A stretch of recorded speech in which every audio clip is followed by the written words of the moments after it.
in the Middle East, where a fragile ceasefire between Iran and Israel, announced by President Trump, appears to be holding despite some tense moments. We're not really sure. This morning, Israel accused Iran of violating the truce by launching more missiles, and then they vowed to retaliate. Now, before departing the White House for a NATO summit in the Netherlands, President Trump expressed his frustration at both countries. Listen to this.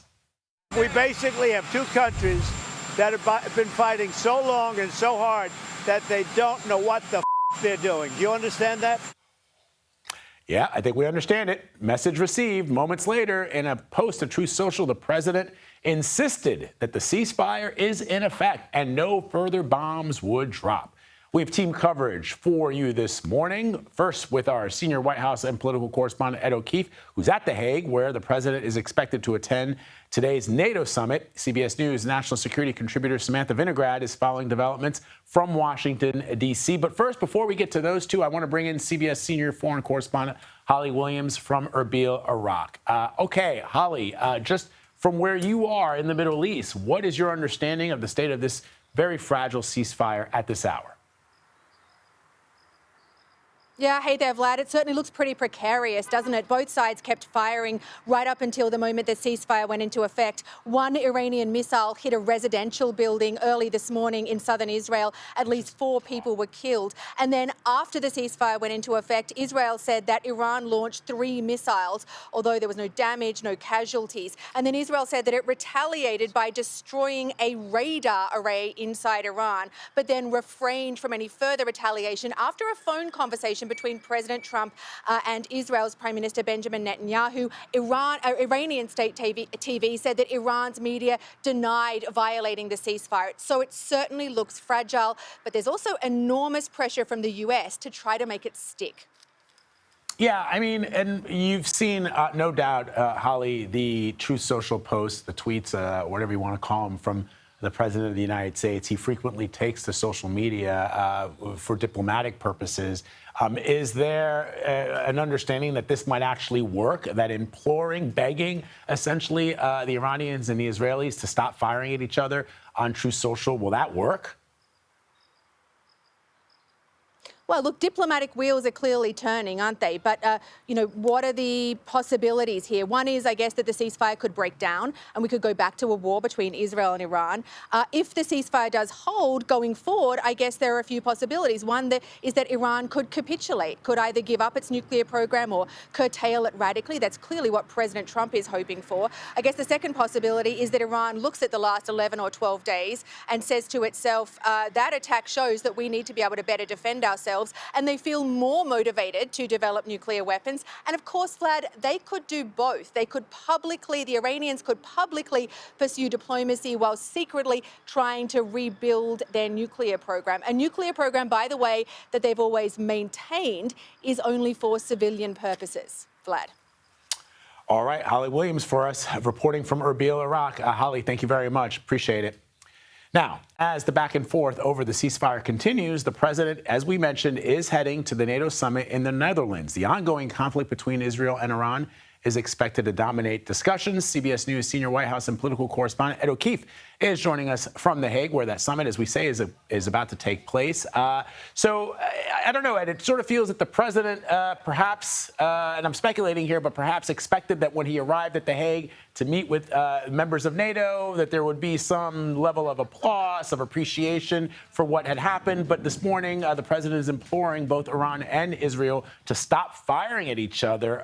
What are you hearing from the ground? No, that was definitely one of the goals, was to be able to show up here and say that he had at least successfully removed Iran's nuclear program, if not also the ceasefire agreement. And that seems to be what was at the crux of the frustration this morning that he shared with reporters before leaving the White House. We now know that the diplomacy is continuing there at 50,000 feet as he flies his way here to the Netherlands this morning. The White House telling us that he spoke directly with the Israeli Prime Minister Benjamin Netanyahu, and as the White House says, he was, quote, exceptionally firm and direct with Prime Minister Netanyahu about what needed to happen to sustain the ceasefire. The Prime Minister understood the severity of the situation and the concerns President Trump expressed. That from the White House. Israeli media reporting similarly that they did speak and that Netanyahu seemed to be getting the message. There were also Truth Social posts, as you mentioned as well, suggesting that Israel's not going to attack Iran, and also saying later that Iran will never rebuild their nuclear facilities. The president coming here to the NATO summit, which is set to focus primarily on a boost in military spending by all members. This is an event that's attended by diplomats, leaders of the member nations, also a handful of lawmakers from these various countries. It becomes an opportunity for them to talk to each other. Remember, members of Congress today are getting a classified briefing from U.S. officials about what transpired over the weekend, and they hope to get some sense of what's next. We spoke earlier today with New Hampshire Democratic Senator Jeanne Shaheen, who's the top Democrat on the Senate Foreign Relations Committee and is here for the summit, about the situation in Iran. Take a listen. I think the threat of Iran with a nuclear weapon is a huge concern. It's a concern for America. We know already. In fact, I just ran into one of our former elected officials who said he is still being stalked by Iran and is concerned because they have an effort to assassinate him. So we know the terrorist threat they presented across the Middle East with the Houthis and Hamas and Hezbollah. And it's been not just to Americans, but to people across the world. So yes, I think they have been a threat. Now, it remains to be seen what the next steps are, and President Trump has not been clear about what he hopes to happen next. There is a classified briefing for senators today. Yeah. Obviously, you won't be there. Too little, too late. Is it? I think it's late. It should have happened before he took this action. But notable, Vlad, that she is supportive, generally, of what the president did by all accounts, destroying, if not setting back, the Iranian nuclear program. Just wants to know more about what's next and whether this means the U.S. is getting more deeply involved in the conflict or if it was a one-and-done situation. And then, of course, there's all the issues that NATO countries will be discussing here. All right, Ed O'Keefe for us at The Hague, where it appears to be fairly windy, but at least you're not dealing with the 100-degree heat that we have here on the East Coast, Ed. We thank you, my friend. We got the better weather today. You did indeed. Appreciate you as always. All right, for more on the situation in the Middle East, I want to bring in my friend, CBS News national security contributor Samantha Vinegrad, who's joining us from Washington, D.C. Sam, you heard my conversation with Ed and with Holly earlier. The president has expressed frustration at both Israel and Iran. How do you think his comments are going to be viewed by both countries? There is some analysis out there that the president of the United States does respond, as most humans do, to flattery. And it feels almost as if he was using his social media to flatter the leaders of Iran and Israel in an attempt to appeal to their better angels. But I don't know that others operate in that fashion, especially when they are the sort of the stars of their own shows. In other words, what are in their national interest may not necessarily always be in our national interest, even if we're talking about an ally. Vlad, I think it's unfortunate that the president used expletive-filled language when talking about our closest ally, Israel, and of course, Iran and their behavior over the last 12 to 24 hours. At the same time, Vlad, I really don't think that Prime Minister Netanyahu and the supreme leader of Iran are as focused on what is being said publicly, social media, and the war of words that we're seeing transpire both on social media and in traditional media. Instead, as you mentioned, what is critical is what's happening behind the scenes, what's happening domestically for them and what's happening behind closed doors in Tehran, in Tel Aviv, in Jerusalem, and the private negotiations that are underway. We understand that this ceasefire came into effect after President Trump reportedly convinced the Israelis to accept it, and then asked the Emir of Qatar to convince Iran to accept the ceasefire as well. Qatar has positioned itself as a key mediator in a range of conflicts, including this Israel-Iran war, as well as negotiations between Israel and Hamas to end the war in Gaza after Hamas's terrorist attack against Israel on October 7th. So it's interesting, Sam, if this ultimately, the president has indicated that these nuclear facilities were obliterated.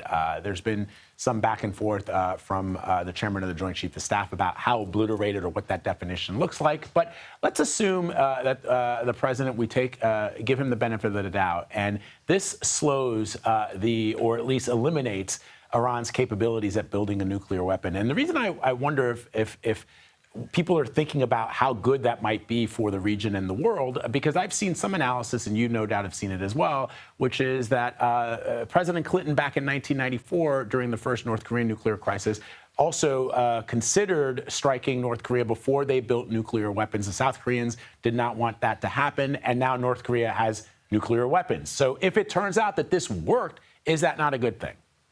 It certainly is. A nuclear-armed Iran is a menace not just to the Middle East, but to the entire world. And the fact that Iran's nuclear program has, at the very least, been set back is a net positive, Vlad. And we should consider it as such. They were closer than they had ever been before to a nuclear weapon based upon their stockpiles of highly enriched uranium, as well as most likely knowledge about how to successfully weaponize, how to successfully build a bomb, target a facility or another country like Israel, and then actually implement it. So that is a net positive. However, it is worth noting that the battlefield assessment about the efficacy of these military strikes is going to take some time. It is likely going to be informed not just by satellite imagery, but by intelligence, U.S. and Israeli intelligence, human sources, signals intelligence, that lays out conversations between key officials in Iran about how much damage these strikes actually did, how many centrifuges were destroyed, how much enriched uranium, and importantly, how much intellectual capital. Nuclear scientists were assassinated, facilities destroyed, and we need to understand the intelligence assessment about what occurred. And that will take time, Vlad. That is not going to be an immediate conclusion that the intelligence community is able to gather. They have to work their sources. And really quickly, Sam, before I let you go, because we're running out of time, but I've heard, I spoke to an analyst yesterday who primarily focuses on Iran, and he says that this strike will actually, in his words, he guarantees now that the Iranians will speed up the move towards nuclear weapons. What do you think? Well, there's certainly differing analysis on that, but two things. The first is that the Iranian regime responds best to maximum pressure. I was in the White House during the early days of the Iran nuclear negotiations, and Iran came to the table because of maximum economic pressure. In this scenario, they are under maximum military pressure and almost maximum economic pressure. There's some other economic levers that we could pull. So I do think there's a possibility that they are crippled enough to come back to the negotiating table versus trying to break out to a bomb. All right. Samantha Vinegrad, always with that brilliant analysis for us this morning. Thank you, Sam. Appreciate it as always.